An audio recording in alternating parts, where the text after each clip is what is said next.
Boa noite, irmãos e irmãs.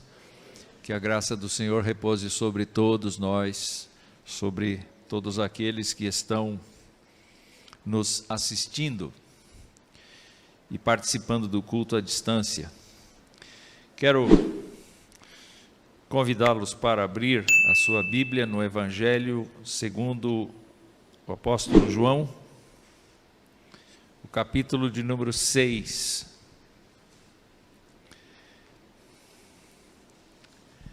Evangelho de João, o capítulo de número 6. E nós vamos tratar nesta noite, com a graça de Deus, do texto que se inicia, da narrativa que se inicia no verso 22 e vai até o verso 59, um trecho muito conhecido de todos nós, mas ao mesmo tempo que carece constantemente da nossa reflexão. Só que nós vamos ler pequenos trechos deste texto da Escritura. Então, nós vamos ler João 6, 26 e 27, inicialmente. E diz assim a Escritura: Respondeu-lhes Jesus, em verdade vos digo, vós me procurais, não porque vistes sinais, mas porque comestes dos pães e vos fartastes. Trabalhai não pela comida que perece, mas pela que subsiste para a vida eterna, a qual o Filho do Homem vos dará, porque Deus, o Pai, o confirmou com o seu selo. Versículo 29, a obra de Deus é esta, que creiais naquele que por ele foi enviado. Versículo 32 e 33, replicou-lhes Jesus, em verdade vos digo, não foi Moisés quem vos deu o pão do céu, o verdadeiro pão do céu é meu Pai quem vos dá, porque o pão de Deus é o que desce do céu e dá vida ao mundo. Verso 35, eu sou o pão da vida, o que vem a mim jamais terá fome, e o que crê em mim jamais terá sede. Versos 38 a 40, porque eu desci do céu não para fazer a minha própria vontade, e sim a vontade daquele que me enviou. E a vontade de quem me enviou é esta, que nenhum eu perca de todos os que me deu. Pelo contrário, eu o ressuscitarei no último dia. De fato, a vontade de meu Pai é que todo homem que vir o Filho e nele crer tenha a vida eterna, e eu o ressuscitarei no último dia.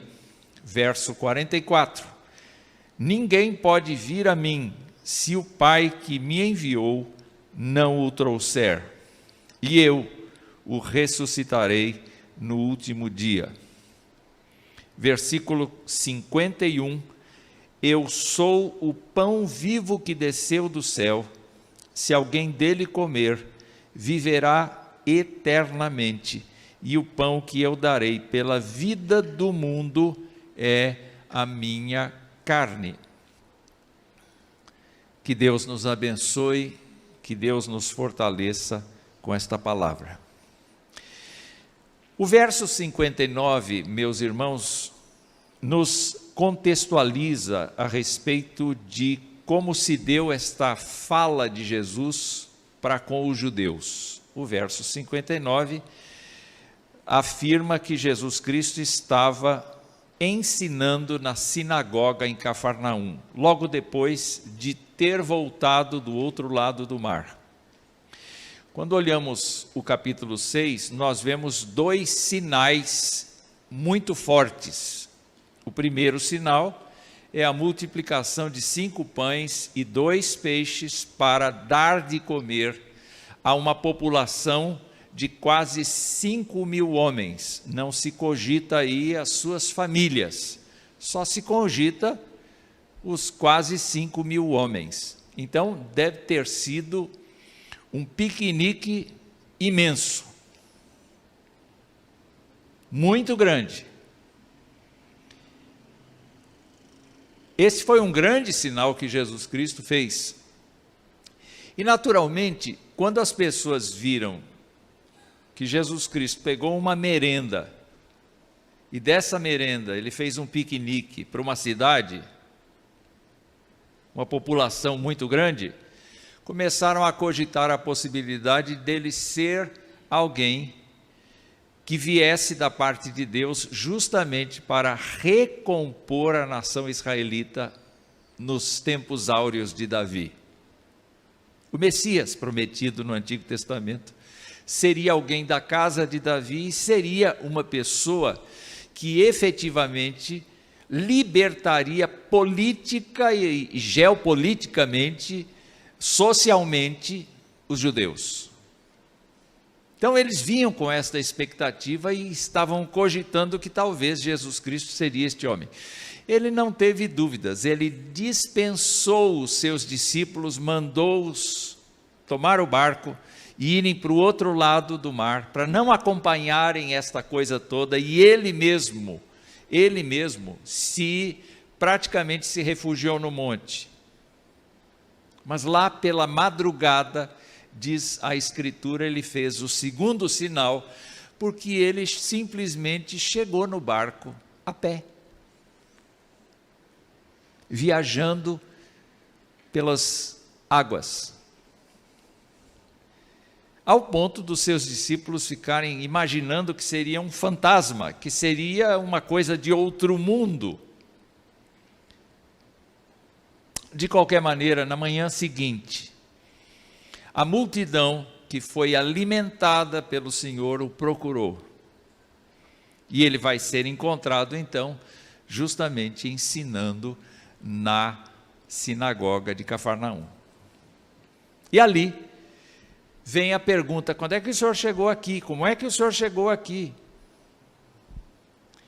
E Jesus Cristo, então, não foi nada sutil. Vocês estão me procurando pela motivação errada. Vocês estão me procurando pelos benefícios que vocês querem receber e não pela verdadeira razão que deveriam me procurar. E a pergunta é: qual a verdadeira razão? Ora, no século 21, com a Bíblia toda na mão, a gente sabe de cor e salteado por que a gente precisa de Jesus Cristo. Porque nós somos pecadores convictos, nós somos pecadores absolutamente resilientes, nós insistimos constantemente no ato de nos rebelarmos contra Deus, de forma natural, porque nós nascemos pecadores, diz a Escritura. O ser humano peca por omissão, por comissão, mas peca naturalmente, porque isto faz parte da sua natureza. Todavia, a Bíblia nos mostra com clareza que além daquelas pessoas que estavam ali não se perceberem pecadoras, porque na verdade elas tinham a lei de Moisés, elas tinham os ritos, elas cantavam os salmos, elas faziam as orações, elas praticavam os jejuns, elas obedeciam às ordenanças da religião, elas se achavam de Deus. Mas Jesus Cristo vem com essa afirmação: vocês estão me procurando pela ênfase, pelo interesse errado.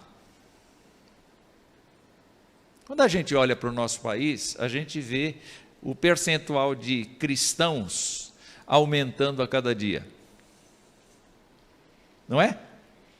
Disse que o país tem uma horda, vamos dizer assim, de cristãos que ultrapassa os 30%.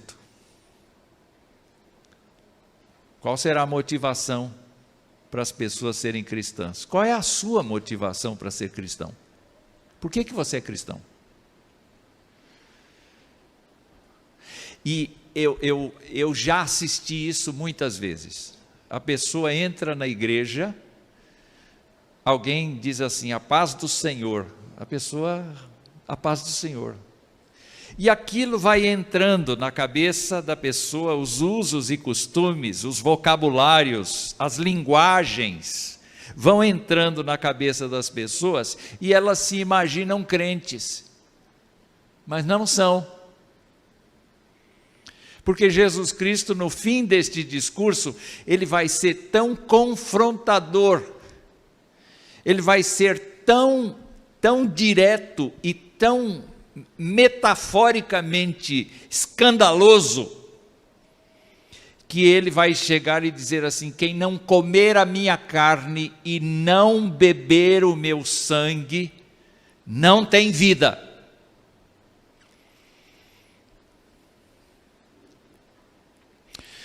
Naturalmente, a motivação então para buscar a Jesus estava errada. Quando se busca simplesmente a Jesus para a gente receber o que necessita nesta vida.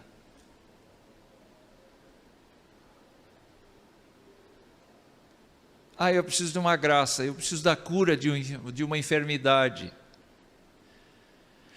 Eu preciso de uma casa própria. Eu preciso de uma empresa. Então, eu vou entrar para uma das igrejas que falam disso, e eu vou conquistar as coisas que eu necessito para viver. É a mesma coisa que lá atrás. É a mesma coisa. Quando você entra para uma igreja, você tem que saber da dura realidade: você é uma pessoa perdida, condenada.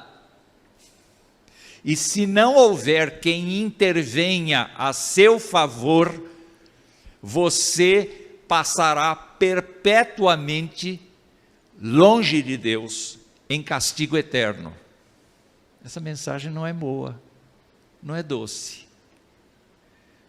Venha para Jesus, seja amigo dele, conte para ele as suas preocupações, conte para ele os seus medos. Não, a verdade nua e crua é: você está perdido. Se você não tiver a Jesus Cristo como seu Senhor e Salvador, você morrerá no seu corpo e morrerá e continuará morto espiritualmente para sempre.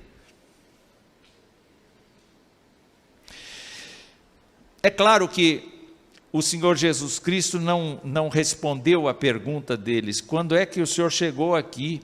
Mestre, quando é que chegaste aqui? Ele respondeu: vocês me procuram não porque vistes sinais, mas porque comestes dos pães e vos fartastes. Mas aí ele diz: trabalhai pela comida. Trabalhai pela comida. Trabalhai pela comida, mas não pela comida que perece. Trabalhai não pela comida que perece. Quando ele falou no Sermão do Monte, ele disse assim: buscai em primeiro lugar o reino de Deus. E o que comer, o que beber, o que vestir, vos serão acrescentados. Em outras palavras, de algum lugar da despensa divina, seja aquela que está na mão das pessoas, ou seja na mão dele próprio, ele vai suprir as suas necessidades, mas a ordem é: busque em primeiro lugar o reino de Deus. Por quê? Porque o reino de Deus é o que efetivamente vai tratar da nossa relação espiritual com Ele. Aí, então, quando ele diz trabalhai não pela comida que perece, mas pela que subsiste para a vida eterna, ele se apresentou. Quem é que vai dar esta comida? No verso 27 ele diz: o Filho do Homem vos dará. O Filho do Homem é que dá a comida que a gente necessita para ser salvo. E ele diz então que este Filho do Homem é confirmado com o selo de Deus o Pai. Então, eles quiseram saber, já que nós somos da lei, já que nós temos os nossos ritos, já que nós estamos no cotidiano vivendo a nossa religião com piedade, com todos os elementos que são necessários, o que é que a gente vai fazer para fazer as obras de Deus? Como é que eu mereço isso? Como é que eu mereço a salvação? Eu sinto muito, você não merece. Você não merece. Jesus Cristo introduz um conceito novo.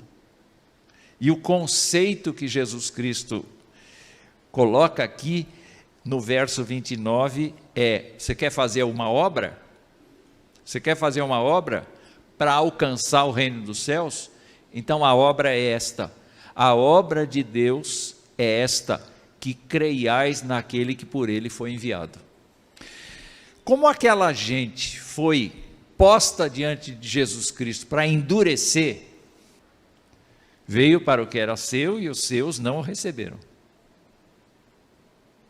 O coração deles, Paulo explica, o coração deles foi endurecido pelo próprio Deus para rejeitar Jesus.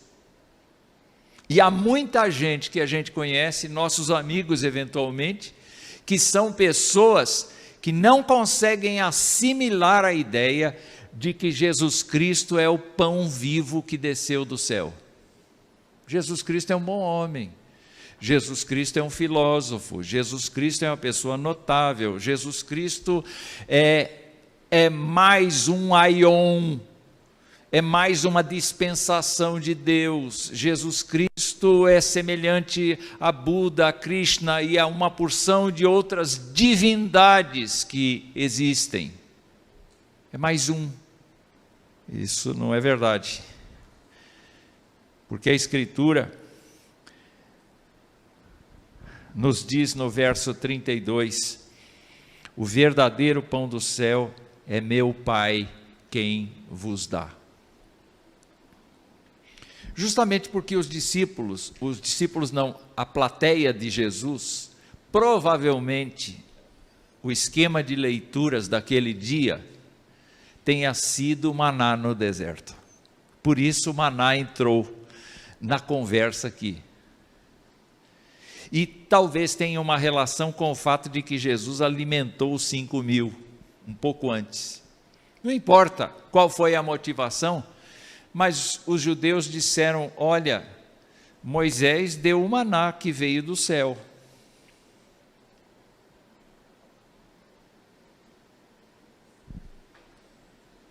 Você faz alguma coisa parecida? Hein, Jesus? Você faz alguma coisa parecida? Aí Jesus responde: não foi Moisés que deu para vocês o maná, foi Deus. Agora, quando Deus propõe dar o maná para aquele povo, o que ele está pensando em fazer?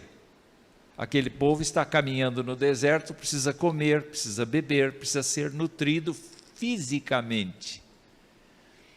E o maná foi uma ação de Deus prodigiosa. Vocês podem imaginar, durante 40 anos, Deus providenciando comida para esse povo, vinda de cima, do orvalho, vinda da natureza, Vocês podem imaginar a quantidade de maná que Deus produziu por meio dos seus sinais? Entretanto, quando a gente pensa que este é um grande sinal da parte de Deus, o maior sinal não é o maná do Antigo Testamento, mas é o maná do Novo Testamento. Jesus Cristo é o maná, que não vem para saciar nem a nossa fome física, nem a nossa sede física. Eu não sei vocês, mas está começando a me dar fome. Isso é um bom sinal para mim. Mas Jesus não sacia a fome do meu estômago, gente. Eu não sei se sacia a sua. E eu poderia até perguntar assim, quem é que vai jantar depois do nosso culto aqui? E eu sei que algumas mãos se levantariam. Não vai jantar, talvez um lanche, talvez, não é? Talvez alguma outra coisa, mas não vai ficar sem comer. Porque Jesus não satisfaz o estômago. Jesus não satisfaz a sede do nosso corpo físico. Jesus satisfaz o nosso ser interior. E quando nós olhamos para o maná do Antigo Testamento, nós podemos saber que o maná foi um tipo de Cristo, porque ele veio de Deus. Está no verso 32.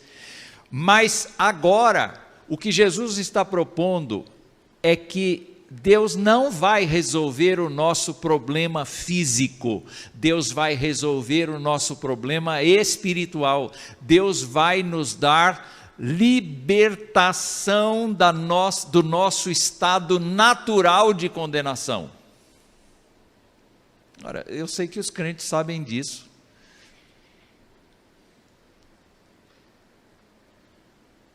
Mas vocês podem aquilatar, vocês podem dimensionar o tamanho do sinal.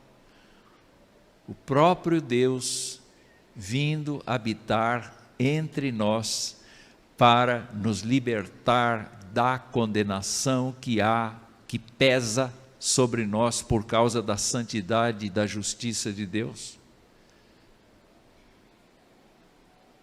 Se não houver um encontro pessoal de cada um de nós com Jesus Cristo, para que nós comamos da sua carne e bebamos do seu sangue, não há salvação.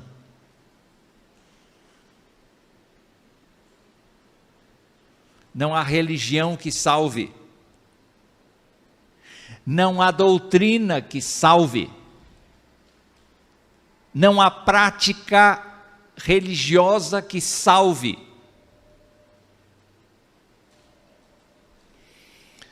Mas as pessoas não queriam entender isto, as pessoas estavam fechadas para isso, porque isso estava se tornando uma coisa absurda.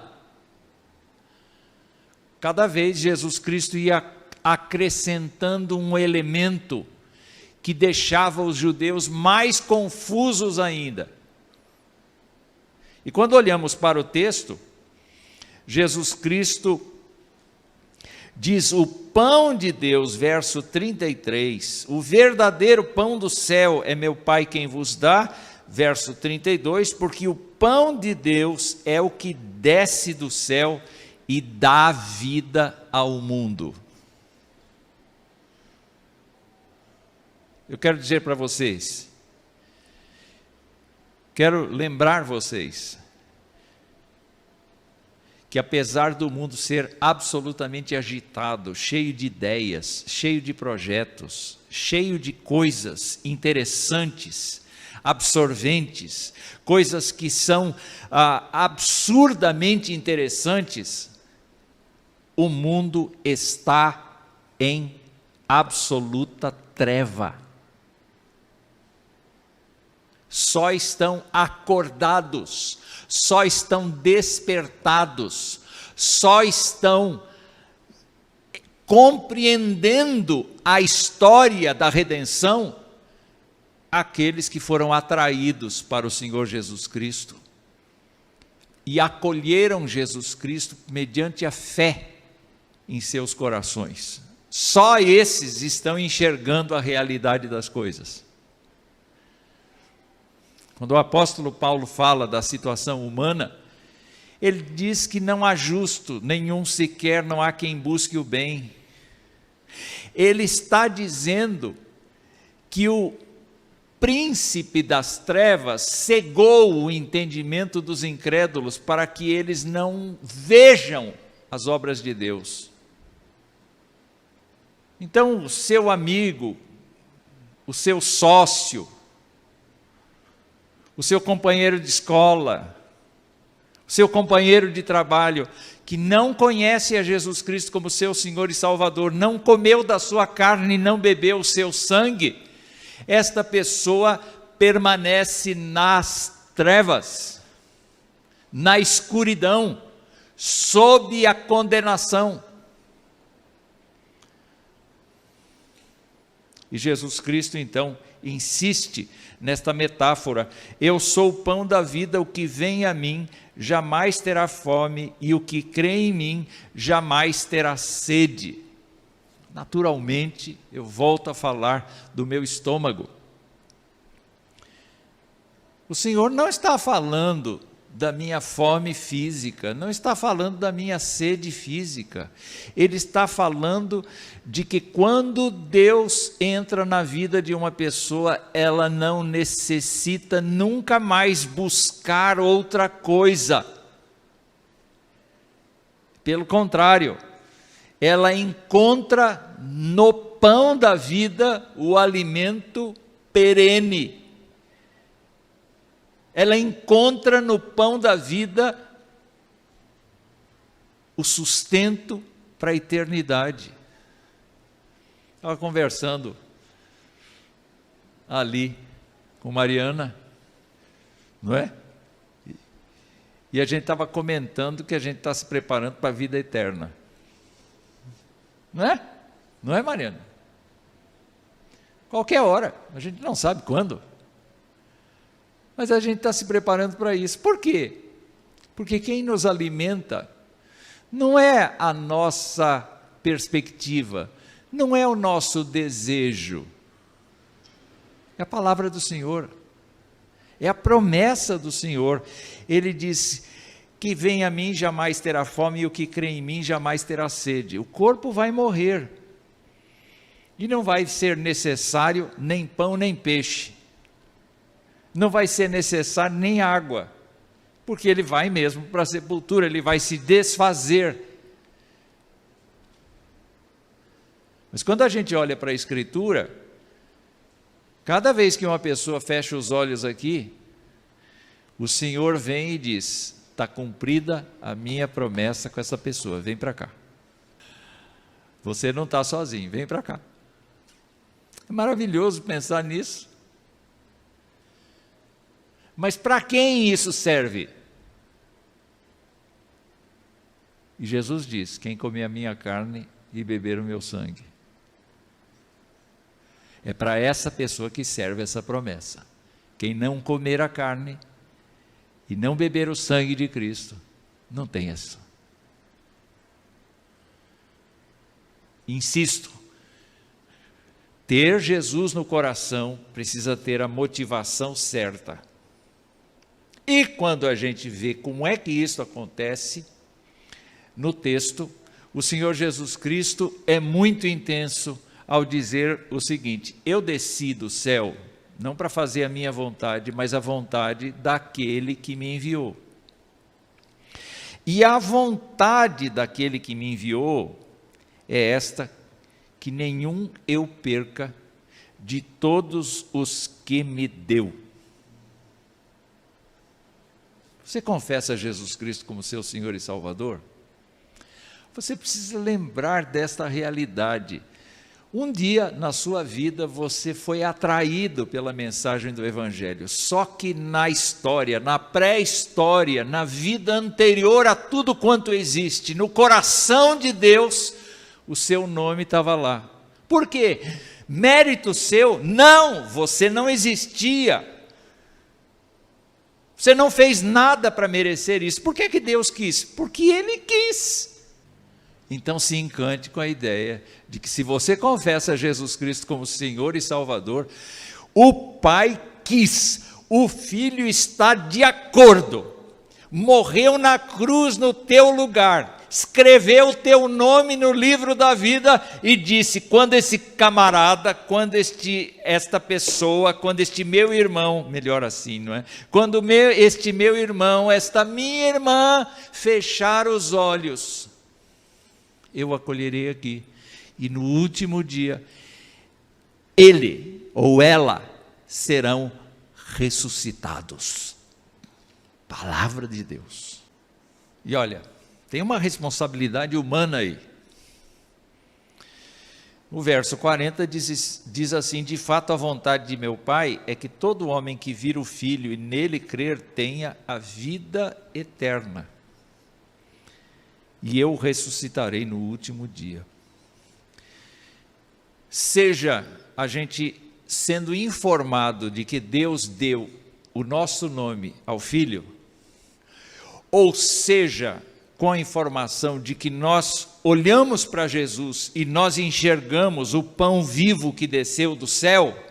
Ele é o pão vivo, Ele é a resposta para as minhas necessidades, Ele é a pessoa que modifica o meu futuro, salva o meu presente, ignora o meu passado, Ele restaura a minha vida, Ele tira a minha fome de Deus, Ele tira a minha sede de Deus, porque Ele atua em mim permanentemente.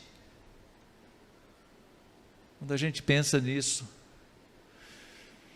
a gente deve saber que foi o Espírito do Senhor que abriu os nossos olhos e nós conseguimos enxergar esta verdade espiritual. O apóstolo João explicou que o Espírito tem o trabalho de convencer a gente do pecado, da justiça e do juízo. Então, se você tem a convicção no seu coração de que você já começou a comer a carne do Senhor e beber o seu sangue, é porque o Espírito te levou a isso. E lá do outro lado, o Pai tinha dito: é Ele, ou é ela.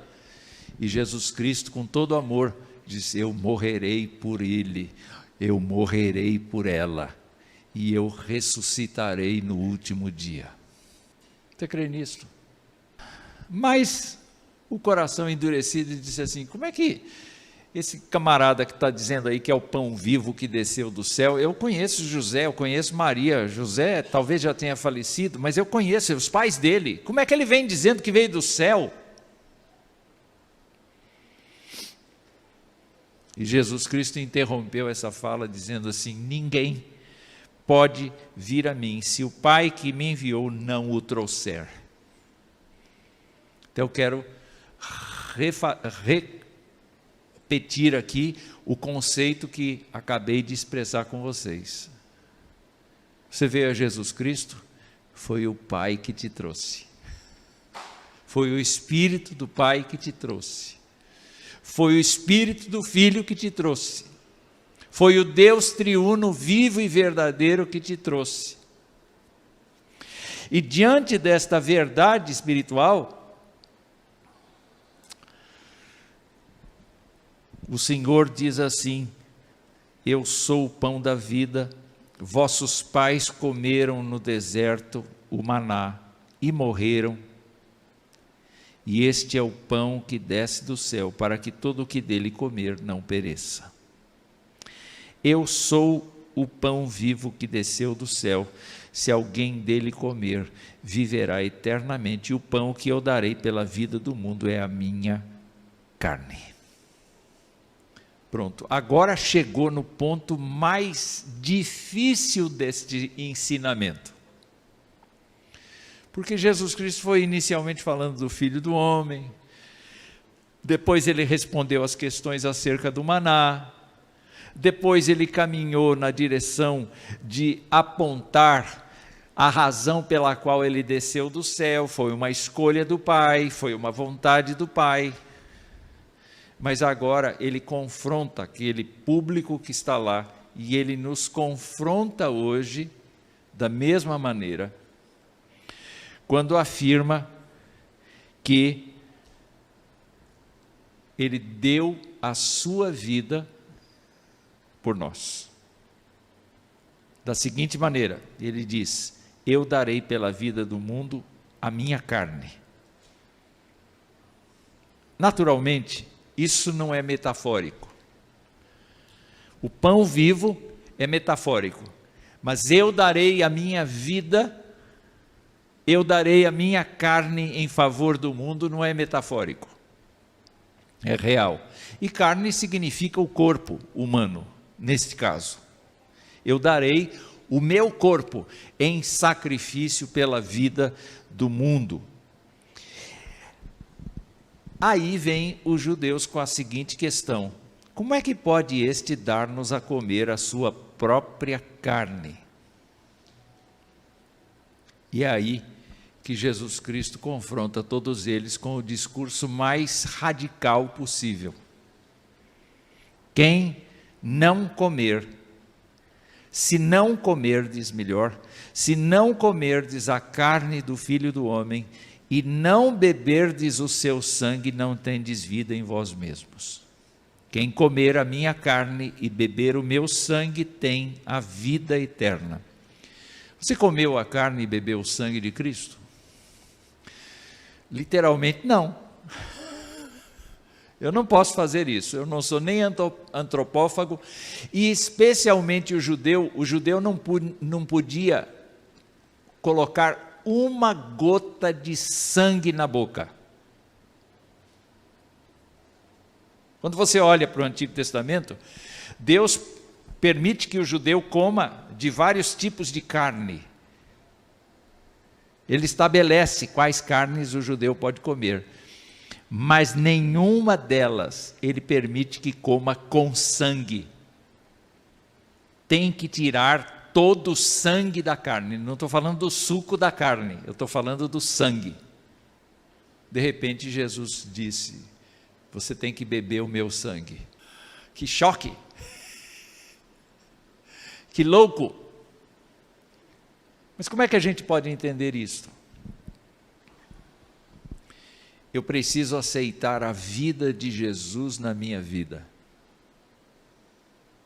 Então o que nós estamos fazendo aqui? Cultuar o nome de Jesus, ler a sua palavra, orar, sair daqui e obedecer a palavra de Deus, dando testemunho de que nós somos dele, de que nós temos a nossa visão iluminada pelo Espírito Santo de Deus, e nós conseguimos enxergar as realidades espirituais. Nós conseguimos aceitar não apenas a teoria dos homens, mas especialmente aquilo que vem de Deus, a revelação que vem de Deus, que é a pessoa de Jesus Cristo. Quando nós fazemos isto, nós estamos comendo a carne do Senhor. Esse texto não tem nada a ver com a ceia do Senhor, que Jesus Cristo vai instituir mais tarde. E a ceia do Senhor nos faz refletir sobre o processo de comer a carne e beber o sangue de Jesus. Mas significa, numa linguagem nossa contemporânea, internalizar a pessoa do Senhor Jesus Cristo, de recebê-lo mediante a fé e de ser governados pelo Senhor Jesus Cristo em atitudes, em pensamentos, em palavras, em situações em que nós o imitamos, não pela nossa própria força, mas pela força do Espírito Santo de Deus.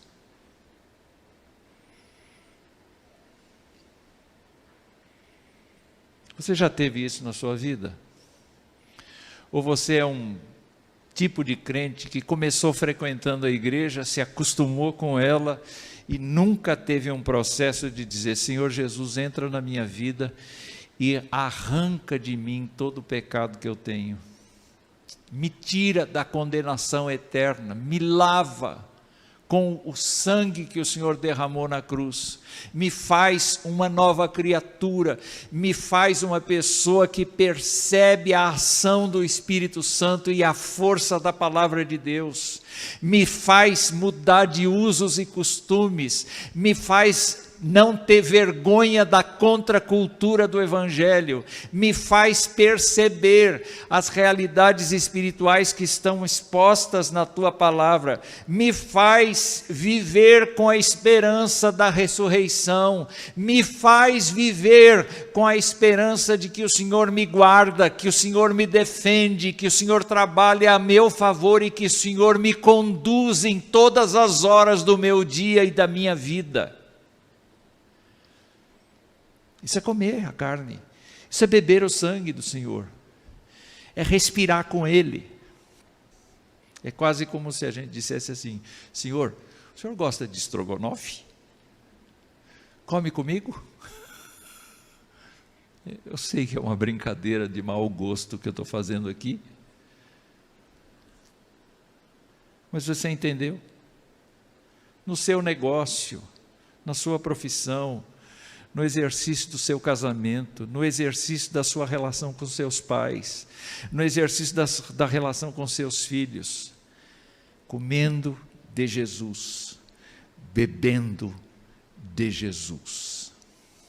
O apóstolo Paulo tem uma frase interessante que diz assim: para mim, o viver é Cristo. Em outro momento ele diz: a vida que eu agora vivo na fé do Filho de Deus, o qual se entregou por mim. Vocês estão percebendo?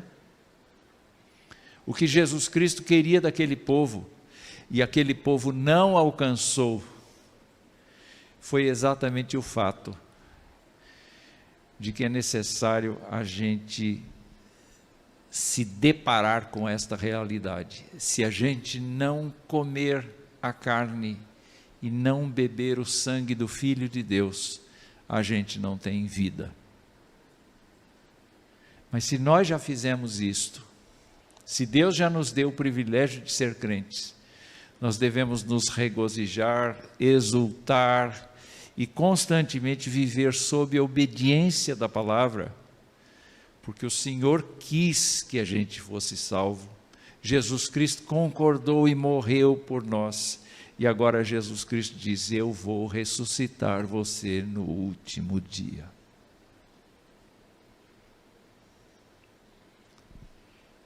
Pense na sua experiência de conversão. Revigore a sua conversão nesta noite. Louve o Senhor pela conversão. E permaneça fiel pelo amor de Deus, até o fim dos seus dias, para receber tudo quanto Ele prometeu. Que o Senhor nos abençoe.